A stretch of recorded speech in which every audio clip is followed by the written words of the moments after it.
On my 15th wedding anniversary, my husband and sister handed me a stack of papers that would erase my entire existence. The bakery chain I built from a single food truck, the house I designed room by room, my savings account emptied to the last cent. My sister smiled as she slid closer to my husband, her hand resting on his thigh. "You should have seen this coming," she whispered. I signed every document without a single tear falling. 18 days later, my phone had 6-7 missed calls from numbers I no longer answered. They thought they buried me. They forgot I knew where all the bodies were hidden. The air conditioning vent in our master bedroom closet connected directly to my husband's home office. I discovered this 3 months ago when I heard him laughing at something that definitely wasn't a work call. Since then, I had learned to position myself against the wall of hanging dresses, pressing my ear to the cold metal grate while my world slowly collapsed around me. "The anniversary dinner tomorrow is perfect timing." My sister's voice drifted up through the vent, unmistakable despite the metallic distortion. "She'll be emotional, probably drinking. Easy to convince her to sign." My husband's response came quick and confident. "The lawyer said everything's airtight. As long as she signs the business transfer thinking it's an anniversary gift or some kind of joint venture document, we're protected. She won't read the fine print. She never does with family." I remained perfectly still, my bare feet cold against the closet floor, listening to my husband and my younger sister plan my financial assassination. Before I go further, I want to thank you for being here. If you believe that family betrayal deserves consequences, please subscribe. It's free and helps others find these stories. Now, let me tell you what I discovered next. "What about her credit cards?" my sister asked. I heard ice clinking in a glass. She was drinking my expensive bourbon, the one I saved for special occasions, already handled. I added myself as an authorized user 6 months ago, then gradually shifted the primary holder status. As of last week, she's technically the secondary user on her own accounts. One phone call after she signs, and her access gets revoked. "And Megan?" My sister's voice dropped. "Does she know everything?" Megan, my husband's daughter from his first marriage. The 23-year-old I had raised since she was 8, who called me mom until she turned 18 and decided her biological mother's memory deserved more respect. "Megan's been helping with the paperwork," my husband said. "She found some discrepancies in the bakery's books that'll help justify the transfer if anyone questions it later. Nothing illegal, just enough to suggest mismanagement." I pressed my hand against my mouth to keep silent. My stepdaughter, who I had taught to ride a bicycle, who I had held through her first heartbreak, who I had secretly paid for her college apartment when she claimed she had a scholarship, that same girl was now fabricating evidence against me. "Victoria's already looking at houses." My sister's voice carried a smugness that made my stomach turn. "Victoria Chen, my husband's business partner and apparently much more. She found a place in Scottsdale. 4 bedrooms, pool, mountain views. Derek wants to move fast once Rachel's out." Victoria Chen. The name I'd heard whispered in phone calls for months. The woman my husband claimed was just a colleague every time I asked about the late nights. I backed away from the vent, my movement careful and silent on the carpet I had chosen specifically for its plush softness. My decorating choices were now helping me spy on my own destruction. Standing in the closet surrounded by clothes I had bought, in a house I had designed, listening to people I loved plot my erasure, something shifted inside me. The grief I expected didn't come. Instead, I felt a cold clarity settling over me like morning frost. I walked to my jewelry box and removed the flash drive hidden beneath my grandmother's pearls. For 3 months, I had been copying files. Bank statements, emails, text messages, audio recordings. Every piece of evidence I'd gathered sat on this tiny device, waiting for the right moment. Tomorrow, they planned to serve me papers at what I was supposed to believe was our anniversary celebration. Tomorrow, they expected me to cry, to beg, to sign whatever they put in front of me out of shock and confusion. Tomorrow, I would give them exactly what they expected. The morning of my anniversary arrived with my husband bringing breakfast in bed. Eggs Benedict, fresh orange juice, and a single red rose. His smile didn't reach his eyes, but I pretended not to notice. 15 years, he said, setting the tray across my lap. "I can't believe it's been that long."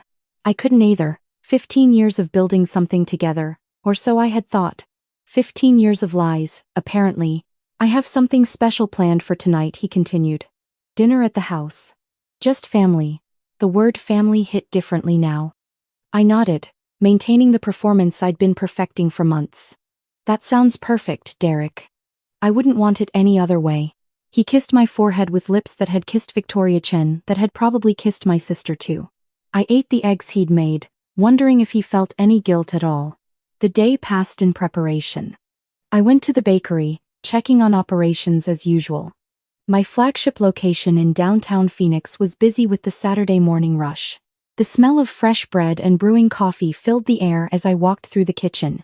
Carlos, my head baker who'd been with me since the food truck days, caught my arm as I passed. Mrs. Rachel, something's wrong with the accounts. I tried to order flour for next week, and the card got declined. First time ever. I patted his shoulder. I'll handle it, Carlos. Just document everything, okay?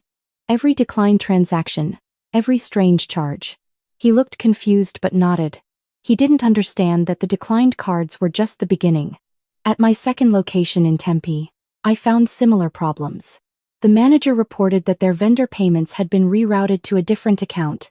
The third location in Scottsdale had received eviction notices despite our lease running another 4 years. My sister's handiwork, no doubt.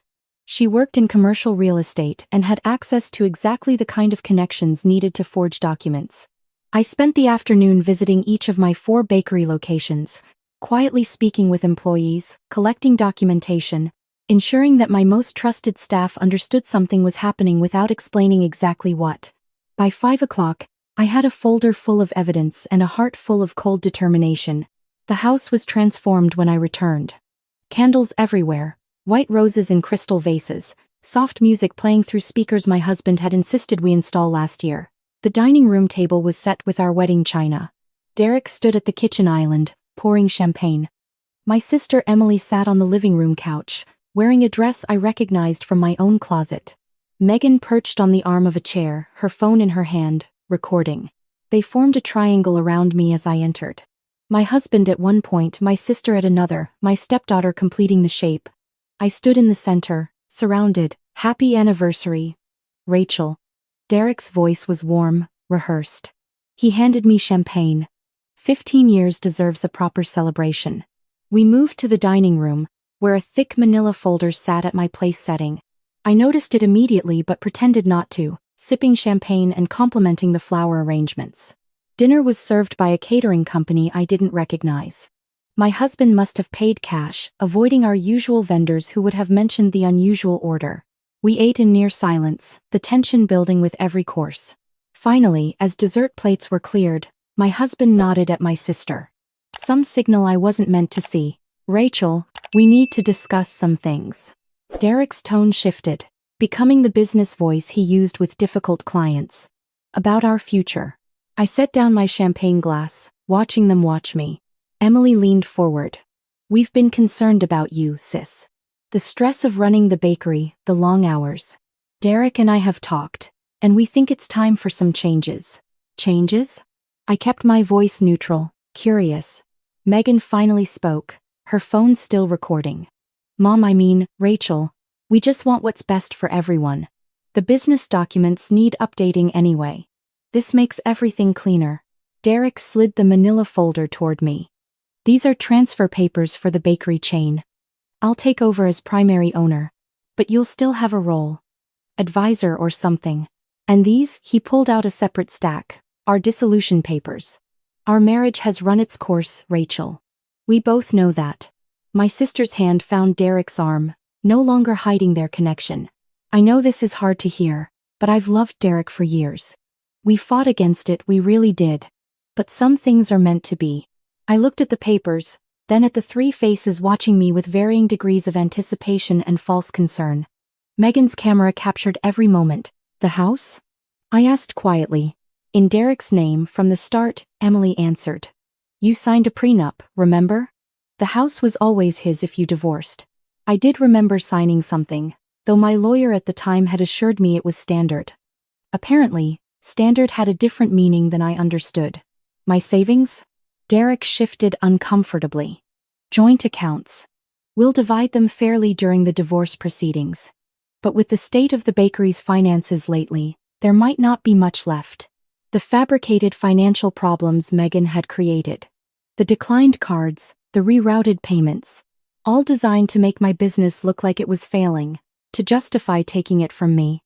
I reached for the pen on the table. A Mont Blanc, one I had given Derek for our 10th anniversary. The irony wasn't lost on me. "You're not going to say anything?" Emily looked disappointed, perhaps hoping for tears or screaming. I smiled. A real smile, the kind that comes from knowing something they don't. What would be the point? I signed the first document with careful, clear handwriting. "You've clearly thought this through." My signature crossed the second page, then the third. Derek's eyes widened slightly. He'd expected resistance. "That's it?" Megan lowered her phone. "You're just going to sign everything?" I continued signing. The bakery transfer, the divorce papers, the property releases. Page after page of my life signed away with the same steady hand that had signed our wedding certificate 15 years ago. "You really are pathetic." Emily's mask finally slipped. "I thought you'd at least fight." No wonder Derek came to me. She was always too trusting. Derek's voice held something close to pity. "It's why the business struggled. No instinct for people's true nature." I signed the final document and set down the pen. Standing from the table, I smoothed my dress and picked up my purse from the sideboard. "Thank you for a lovely anniversary dinner," I said, my voice steady. "This makes everything much simpler." I walked out the front door without looking back. Behind me, I heard confused whispers. That wasn't how the script was supposed to go. My car started on the first try. The Honda they considered beneath them, the one practical vehicle I'd insisted on keeping despite Derek's push for luxury leases. As I pulled out of the driveway, I allowed myself one glance in the rearview mirror. They stood in the doorway, 3 people who thought they'd won. They had no idea that war had just begun. The first week after my anniversary ambush was calculated chaos. They assumed I would spiral, become emotional, maybe contest the signatures. Instead, I disappeared. I checked into a small hotel in Mesa under my maiden name, paying cash. My personal phone went into a drawer, replaced by a prepaid device with a new number. For 7 days, I was a ghost, but I wasn't inactive. The flash drive I'd been building for 3 months contained everything. Every text between Derek and Victoria Chen about their 5-year affair. Every email between my husband and sister discussing how to handle me. Audio recordings of their planning sessions, captured through the air conditioning vent and backed up to 3 separate cloud servers. I also had something they didn't know existed. 3 years ago, I hired a forensic accountant named Margaret Okonkwo to review our finances after some inconsistencies appeared. What she found was startling, but I wasn't ready to act on it then. Now, her report became my weapon. Derek had been siphoning money from our joint accounts into a separate investment fund for nearly a decade. Over $800,000, supposedly lost to bad investments, actually sat in an account linked to Victoria Chen's consulting firm. My sister Emily had been accepting kickbacks from commercial property deals she facilitated using my bakery locations as leverage. Megan had been padding her college expenses and pocketing the difference.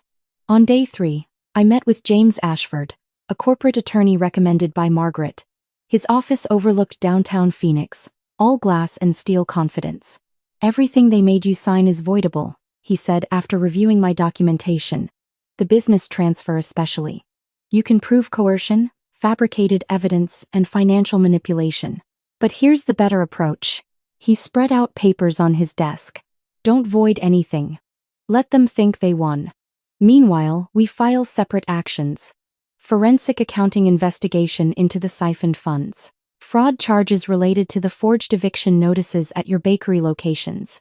And this," he tapped a thick folder. "Evidence of Victoria Chen's involvement in embezzlement from her previous employer. Your husband is in business with a federal target." My heart beat faster, but I kept my face calm. "What do you recommend?" "We contact the FBI. Let them investigate Victoria Chen, which will naturally pull your husband into the investigation. Your sister's real estate fraud stands alone, separate charges. And Megan," he paused, "her falsification of business records is a felony. But she's young. A cooperating witness deal might be appropriate." I thought about Megan, the girl I'd raised, who had betrayed me completely. Part of me wanted her to face full consequences. Another part remembered teaching her to make her first pie crust, her small hands covered in flour. "Let's see how things develop," I said finally. Day 5 brought the first crack in their confidence.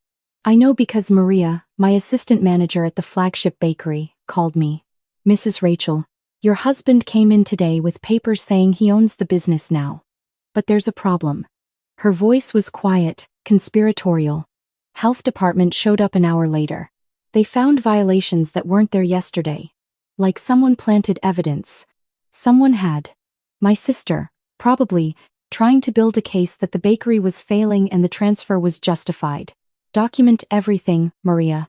Photos, witness statements, and if anyone asks, you haven't heard from me. Mrs. Rachel? I know something bad happened. We all do. You've been good to us for 12 years. Whatever you need. Loyalty. The one thing Derek and Emily hadn't accounted for. By day 7, I was ready to emerge. But first, I made one more call. Rebecca Torres speaking. The voice was crisp, professional. "Rebecca, it's Rachel. I need to talk to you about a partnership." Rebecca Torres ran Torres Commercial Bakeries, my biggest competitor and occasional collaborator. We'd known each other for years, respecting each other across the battlefield of Phoenix's bakery scene. "Rachel, I heard rumors something was happening with your business. Hostile takeover of some kind? Something like that. I have a proposition. My 4 locations, my recipes, my client relationships, all at risk because of family drama. I need someone to hold certain assets temporarily, keep employees paid, maintain operations while I sort out legal issues." Silence on the line. Then, "And what do I get?" "Exclusive access to my sourdough starter. The one I've been cultivating for 15 years, the one you've tried to buy 6 times. A longer pause. "I'm listening." Within 2 days, Rebecca Torres and I had signed a partnership agreement that put my bakery operations under her umbrella. My staff kept their jobs, my vendors got paid, and my recipes remained protected. Derek had signed papers transferring ownership to himself, but the actual assets had already been moved. He owned an empty shell. The first panicked call came on day 18. "Rachel, where are you? What did you do?" Derek's voice was tight with barely controlled rage. "I went to the flagship location and they said they don't work for me." Something about a prior arrangement? I was in my new office, a small space Rebecca had provided in her company headquarters. Through the window, I could see the city I had fed for over a decade. "I don't know what you're talking about, Derek. I signed everything you wanted. The bank accounts are frozen. Something about a federal investigation? And Victoria. She's not returning my calls. Her office says she's on administrative leave." Poor Derek. His carefully constructed plan was crumbling, and he had no idea I was the one pulling the threads. "That sounds stressful. Maybe you should talk to a lawyer." "Rachel, I swear to God. If you're behind this, I'll destroy what's left of your reputation. I'll make sure everyone knows you signed away your business because you couldn't handle competition. That you abandoned your marriage because you were jealous of your own sister. Goodbye, Derek." I hung up and checked my call log. 43 missed calls in the past week. Derek, Emily, Megan, numbers I didn't recognize. Each voicemail more desperate than the last. Emily's message from yesterday stood out. "Rach, we need to talk. Something's wrong with my real estate license. They're claiming irregularities in deals I did years ago. Derek thinks it might be connected to something with his business partner. Please call me. We're family. We can figure this out. We're family." The words that used to mean everything now meant nothing at all. The FBI raid on Victoria Chen's consulting firm made the evening news exactly 3 weeks after my anniversary ambush. I watched from my new apartment, a modest 1-bedroom in Tempe that I'd rented under my maiden name. The reporters stood outside a glass office building while agents carried boxes to waiting vehicles. "Federal investigators descended on Chen Consulting this morning," the anchor announced, executing warrants related to alleged embezzlement and money laundering. Sources indicate the investigation may extend to several business partners and associates. The camera caught Victoria Chen being escorted out in handcuffs, her designer suit rumpled, her face a mask of shock. Behind her, I spotted Derek being questioned by an agent near the parking garage. My phone buzzed. James Ashford. Turn to channel 10. Different angle. I switched channels to find coverage of a separate scene. My sister Emily being led from her real estate office, arms behind her back. The crawl at the bottom read local realtor arrested in connection with commercial fraud investigation. The charges against her are separate from Victoria Chen, James explained. Your documentation of the forged eviction notices and kickback schemes was enough for independent charges. She's not connected to the federal case, so she doesn't get the publicity protection of that investigation. What about Megan? Cooperating witness, as we discussed. In exchange for full testimony about her father's involvement in the scheme against you, charges will be reduced. Community service, probably. She's young, no prior record, clearly manipulated by her father. I felt something complicated about that. Relief that she wouldn't face prison, anger that she got away so easily, sadness for the relationship we'd lost. And Derek? Not arrested yet. But the investigation into Victoria Chen has revealed his involvement in several questionable transfers. The money he siphoned from your joint accounts went through her firm. That makes him potentially liable for whatever she did with it. I ended the call and watched the news coverage until my eyes burned. 3 weeks ago, these people had surrounded me in my own home and tried to erase my existence. Now, they were watching their lives collapse in real time. The bakery partnership with Rebecca Torres flourished beyond our expectations. My recipes, her infrastructure, combined to create something better than either of us had alone. Within 2 months, we had expanded to 6 locations. Within 4, we were negotiating a deal with a regional grocery chain. Maria, my loyal manager, became operations director for the new partnership. Carlos got the title of head baker, the recognition he'd deserved for years. Every employee who'd stayed faithful during the transition received raises and profit-sharing options. Derek's arrest came 4 months after my anniversary dinner. The charges were money laundering and conspiracy, tied to Victoria Chen's federal case.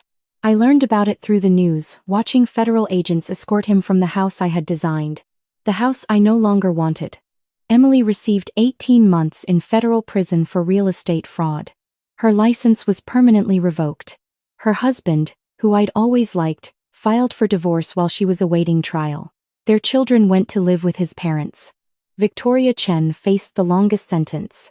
23 years for embezzlement, money laundering, and tax evasion. The prosecutor mentioned that her crimes spanned nearly a decade and multiple victims. My husband was just one of many people she had manipulated. Megan's cooperation kept her out of prison, but the cost was different. Her testimony against her father destroyed whatever relationship they had. She called me once, about 6 months after everything ended. I don't expect you to forgive me.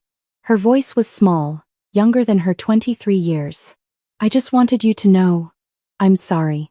Dad made it seem like we were just protecting the family business from bad decisions.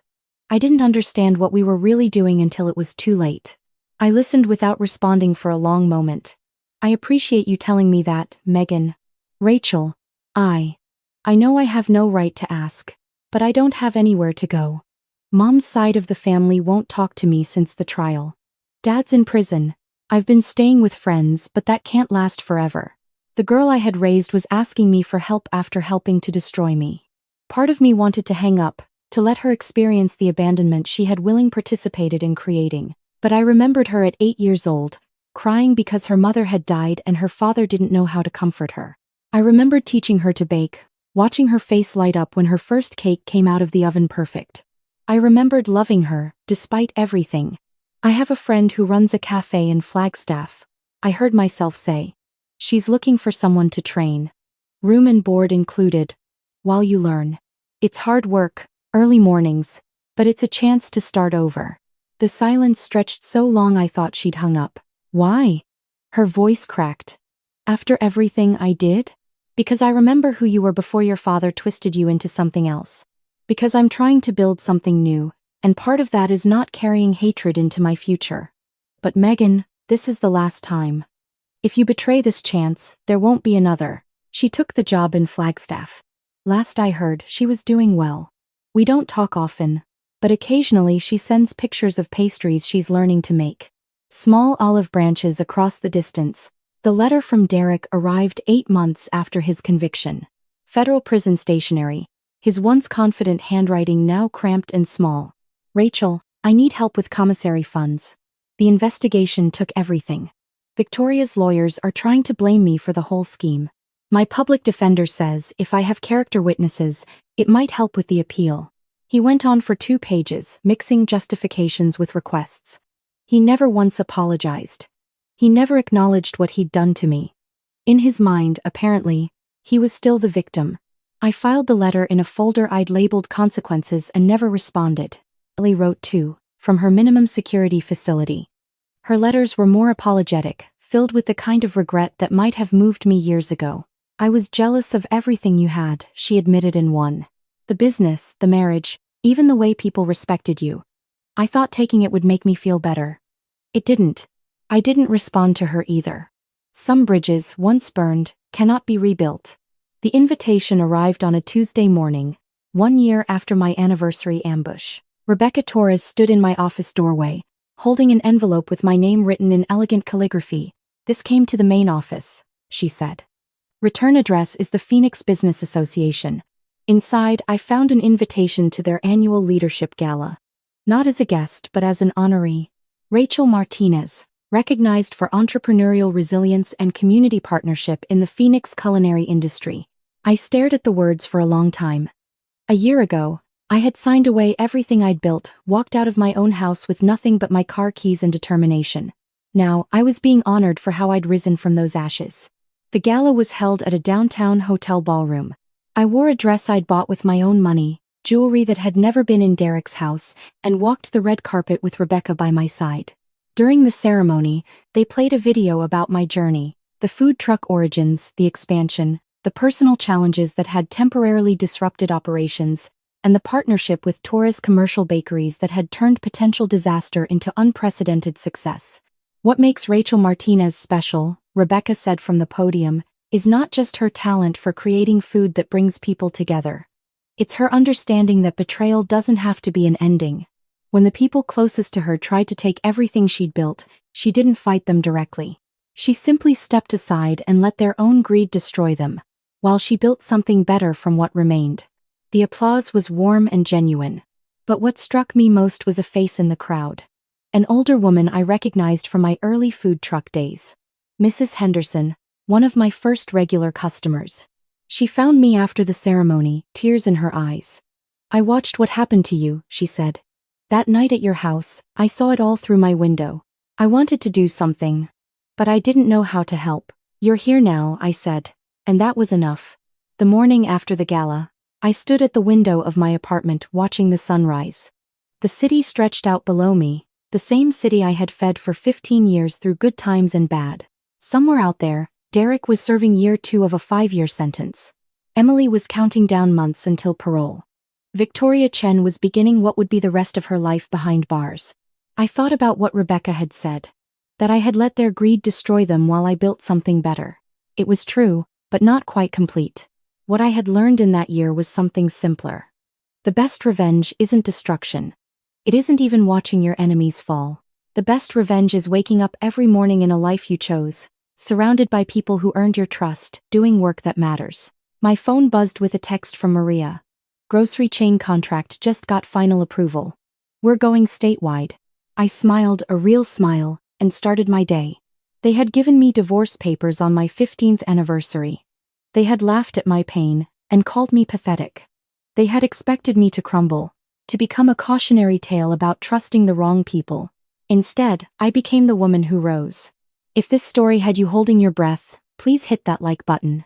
My favorite moment was when Rachel walked out of that anniversary dinner with perfect calm, knowing exactly what was coming next. What was your most satisfying moment? Drop it in the comments below. Don't miss more stories like this. Subscribe and hit that notification bell so you never miss an upload. Don't pity me. My heart doesn't need your mercy. I can still stand on my own.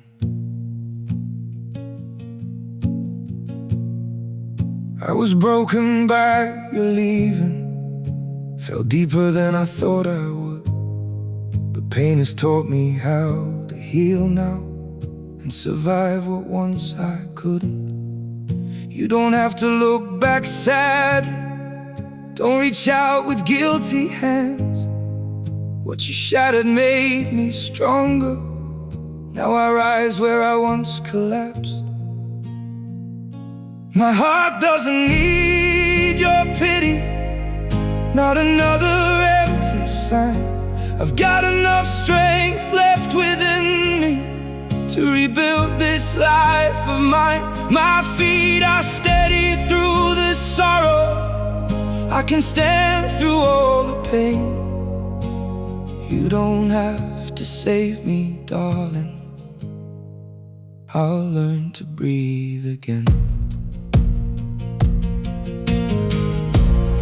I once begged for your affection.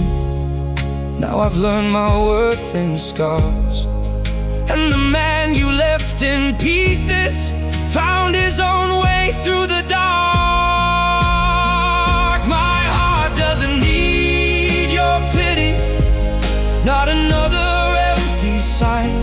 I've got enough strength left within me to rebuild this life of mine. My feet are steady through the sorrow. I can stand through all the pain. You don't have to save me, darling. I'll learn to breathe again.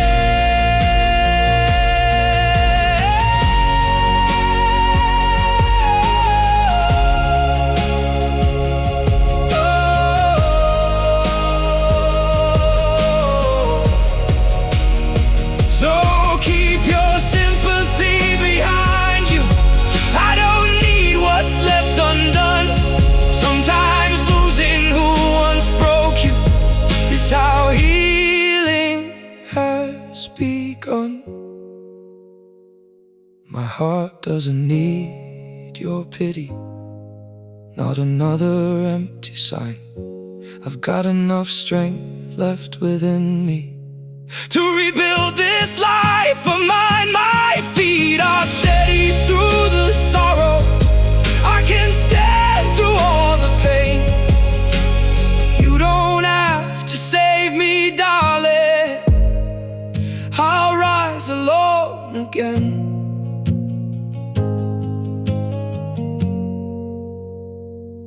I'll rise alone again.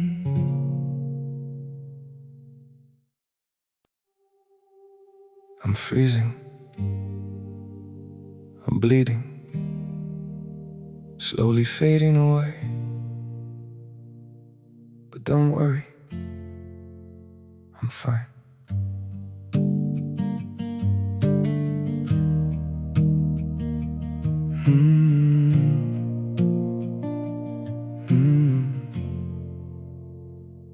The cold has settled in my heartbeat, like winter living in my veins. Every breath feels numb and fragile. Every smile just hides the pain. I'm breaking quietly in silence, falling slow without a sound. Yet I keep saying I'm okay, while my world burns to the ground. I'm frozen here, I'm bleeding slowly, dying piece by piece inside. But I still whisper, it's alright, just to keep you from goodbye. I'm shattered, love, but don't you worry. I'll pretend till my last breath.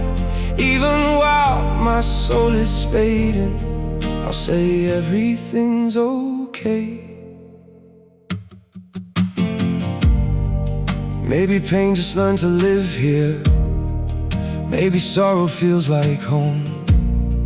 So I wear my wounds like armor and survive them all alone. I'm frozen here, I'm bleeding slowly, dying piece by piece inside. But I still whisper, it's alright, just to keep you from goodbye. I'm shattered, love, but don't you worry. I'll pretend till my last breath. Even while my soul is fading, I'll say everything's okay. If you ever see me smiling, know it's just my last self-defense, 'cause sometimes love means hiding how much you're suffering. No, I'm frozen here, I'm bleeding slowly, dying piece by piece inside.